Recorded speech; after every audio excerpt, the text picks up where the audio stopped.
أعوذ بالله من الشيطان الرجيم بسم الله الرحمن الرحيم والذين كذبوا بآياتنا سنستدرجهم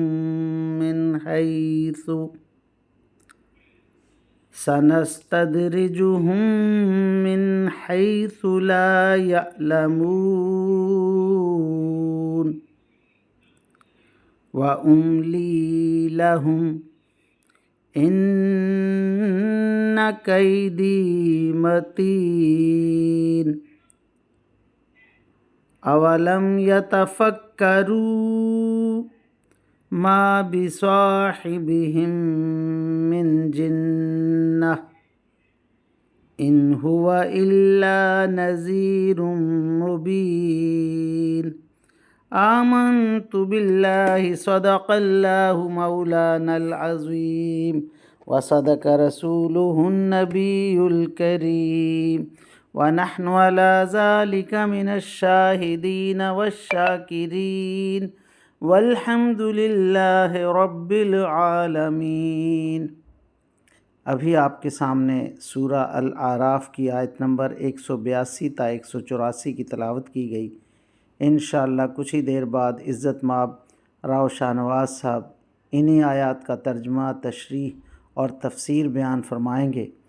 اللہ تعالیٰ سے دعا ہے کہ ہمارا پڑھنا اور آپ لوگوں کا سننا اللہ تعالیٰ قبول و منظور فرمائے اور اس پر عمل کی توفیق عطا فرمائے، آمین یا رب العالمین۔ اعوذ باللہ من الشیطان الرجیم، بسم اللہ الرحمن الرحیم۔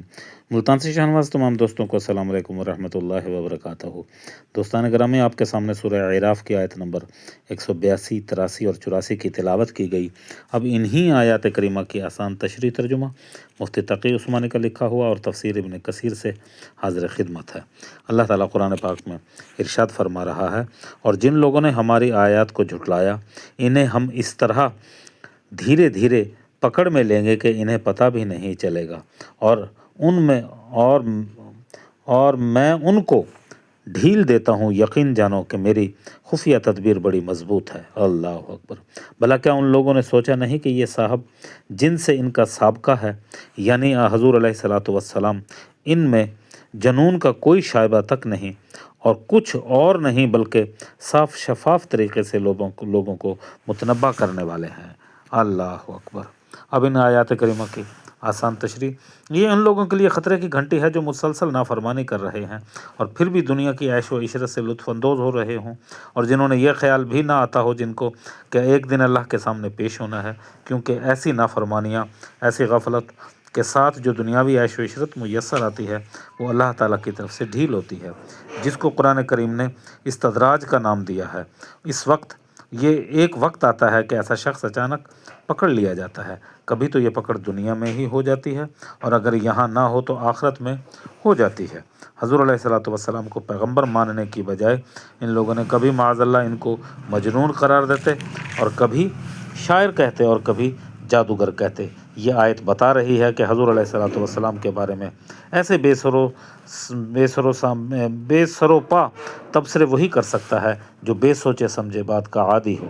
اگر یہ لوگ ذرا بھی غور کر لیں تو ان الزامات کی حقیقت واضح ہو جائے گی۔ اللہ اکبر۔ اب ان آیات کریمہ کی آسان تفسیر ابن کثیر سے۔ عنوان ہوتا ہے کثرت رزق ایک وبال ہے۔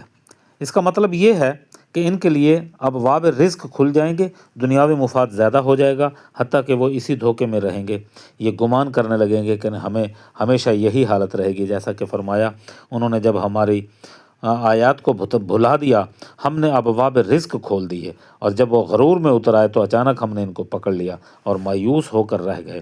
ان ظالموں کی نسل ہی قطع کر دی گئی، ختم کر دی گئی۔ حمد کے لائق تو صرف اللہ رب العالمین ہے۔